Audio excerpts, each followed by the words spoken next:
Sahabat-sahabat terkasih, kalau kita mempelajari sesuatu, selalu ada bagian yang sulit ya. Dulu waktu kami kuliah elektro, mata kuliah yang sulit itu elektromagnetika.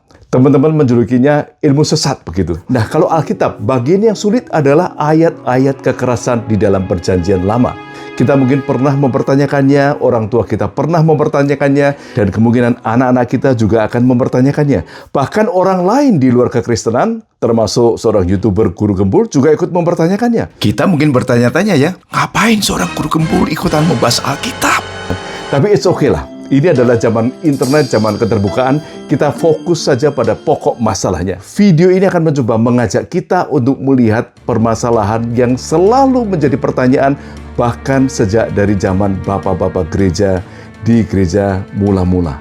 Sahabat-sahabat, langsung saja kita lihat contoh-contoh ayat kekerasan di dalam Alkitab. Dalam 1 Samuel 15 ayat 3 ini dikatakan, Tuhan memerintahkan Saul untuk membasmi seluruh bangsa Amalek, laki-laki, perempuan, bahkan anak-anak, termasuk bayi-bayi, beserta semua ternak mereka. Contoh yang lain kita ambil dari kitab Yosua. Ini kisah yang populer. Hampir semua anak sekolah minggu pernah dengar cerita bagaimana tembok Yeriko itu runtuh hanya dengan bunyi sangkakala setelah dikelilingi 7 kali. Dan ketika tembok itu runtuh, mereka memanjat masuk lalu menumpas segala sesuatu di dalam kota itu. Baik laki-laki maupun perempuan, baik tua maupun muda, sampai kepada semua hewan ternak, semuanya ditumpas dengan mata pedang.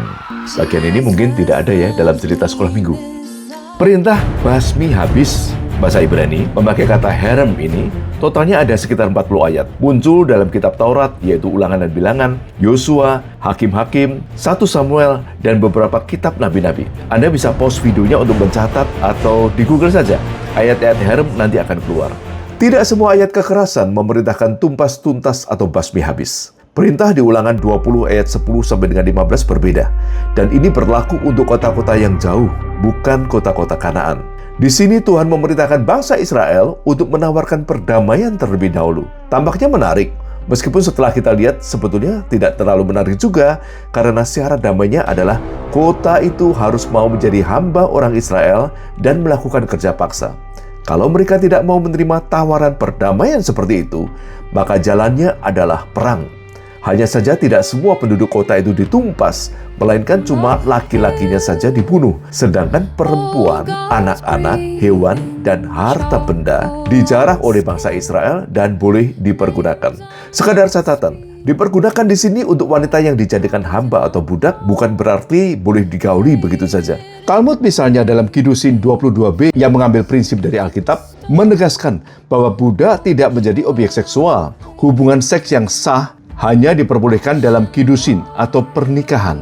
Nah, pertanyaan besarnya tentu setelah kita melihat contoh-contoh ayat-ayat tersebut adalah, benarkah perintah-perintah ini berasal dari Tuhan? Bagaimana mungkin Allah memberikan perintah yang begitu kejam kepada bangsa Israel untuk membasmi habis bangsa musuhnya, memperbudak dan mengambil paksa harta mereka? Masakan Allah mengajarkan umat pilihannya sendiri untuk menjadi perampok? Sahabat-sahabat, saya kira banyak dari kita berangkat dari pemahaman harafiah bahwa memang betul semua itu perintah Tuhan. Tapi mengapa Tuhan melakukan hal itu? Penjelasan klasik yang sering kita dengar biasanya mencakup hal-hal ini. Dulu, jawaban-jawaban ini cukup dan bisa diterima. Namun di masa sekarang ini, penjelasan klasik ini memancing banyak tanda tanya baru. Kita akan bahas satu persatu. Your name